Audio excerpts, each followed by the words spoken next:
Lawmakers returned to Washington this week with no end in sight to the stalemate over how to proceed with an impeachment trial. House Democrats are refusing to hand over the articles of impeachment to the Senate.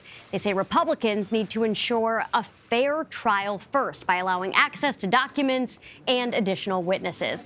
Well, those demands come as a former White House advisor says he'd be willing to take the stand if subpoenaed.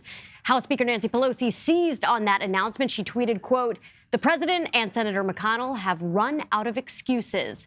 CBS News' chief congressional correspondent Nancy Cordes has the latest. It's a major change of heart from a key witness. Ambassador John Bolton was a no-show during the House impeachment inquiry, but now says he is willing to reject a presidential directive not to testify if subpoenaed by the Republican-led Senate. Ambassador Bolton had looked pained. Bolton's concerns about the pressure campaign on Ukraine were well documented. This drug deal, as Bolton called it. The House voted to impeach President Trump 3 weeks ago for pushing Ukraine to investigate campaign rival Joe Biden. But House Speaker Nancy Pelosi has yet to transmit the articles of impeachment to the Senate as Democrats push for the Senate to call new witnesses, like Bolton, in the trial to come. Tell us why here in the Senate, witnesses and documents should not come forward that are directly relevant to the charges against the President of the United States of America. But the Senate's Republican leader said again today that a decision on witnesses should be made mid-trial, not now. That was good enough for President Clinton, so it ought to be good enough for President Trump. Fair is fair. Nancy Cordes joins me now from Capitol Hill. On the Senate floor on Monday, Nancy, Majority Leader Mitch McConnell reiterated his position that the question of calling witnesses should be dealt with in the middle of the trial after both sides have made their opening statements. So what risk does that scenario pose for the Democrats? Well, there's the risk that they send over these articles of impeachment to the Senate without knowing whether the trial would then involve new witnesses, as Democrats are hoping. Nancy Pelosi, the Speaker of the House, has been holding on to those articles for 3 weeks now as sort of leverage against McConnell, her only leverage, really, to say we're not sending these over until we get some kind of assurance that you're willing to call new witnesses. Well, what he's saying is that that's not a decision he's prepared to make at this time, that this is something that the Senate should decide once the trial gets underway. And essentially what he's saying is that what Nancy Pelosi is doing isn't leverage at all.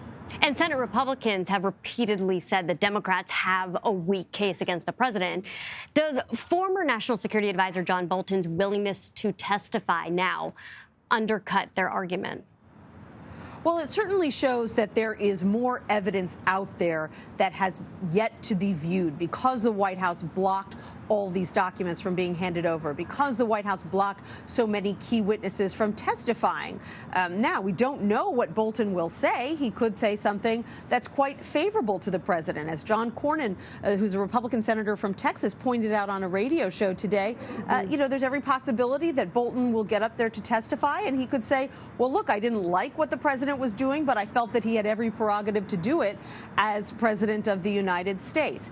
So Bolton is really a wild card here. We have some evidence that shows that he was disturbed by what was going on. On the other hand, as recently as this week, he tweeted a big attaboy to the White House for going after Soleimani. And he said perhaps this is the start of regime change in Iran. So he is someone who has been a big supporter of the president in some areas, not as big of a supporter in others. And we really don't know what he'll say if he does have the opportunity to testify. Like you said, he's a wild card, so he does pose some risk. So what can Republicans do if they want to block him from testifying?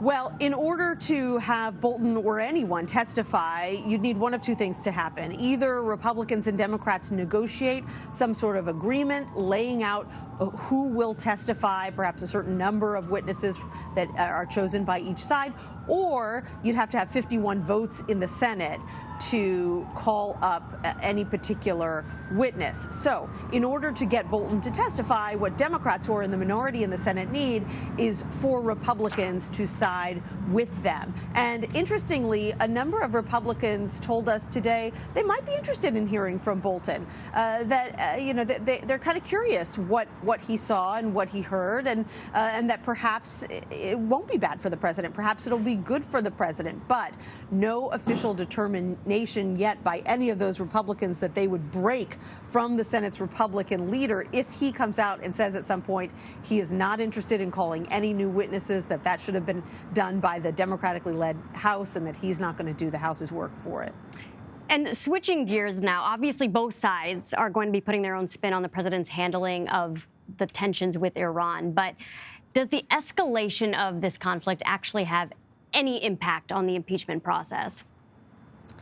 It does, in the sense that Speaker Pelosi now has a little more wiggle room, if you will, when she tries to hold on to these articles of impeachment and not send them over to the Senate. If this were a slow news week and there was not a lot going on, she would probably be getting pummeled by Republicans who would say, that she's subverting the constitutional process and that she's trying to meddle with the Senate trial, and she just needs to send these articles of impeachment over as quickly as possible. And we are hearing some of that. But the case that Pelosi is likely to make this week is that now the House and the Senate have to deal with this new potential crisis involving Iran, and she may feel that she's got a little time. She'll say, that the House and Senate are dealing with that this week, and perhaps she'll send over the articles at the end of the week, maybe even in next week, and it will be more difficult for Republicans to come down on her on that front, because there are a lot of Republicans and Democrats who do want to hear from the administration about the intelligence behind the decision to take this offensive strike, and about what happens next, how the White House and the administration more broadly are planning to deal with the possibility of a counterattack. And so folks around here are not quite as focused on impeachment as they might otherwise have been.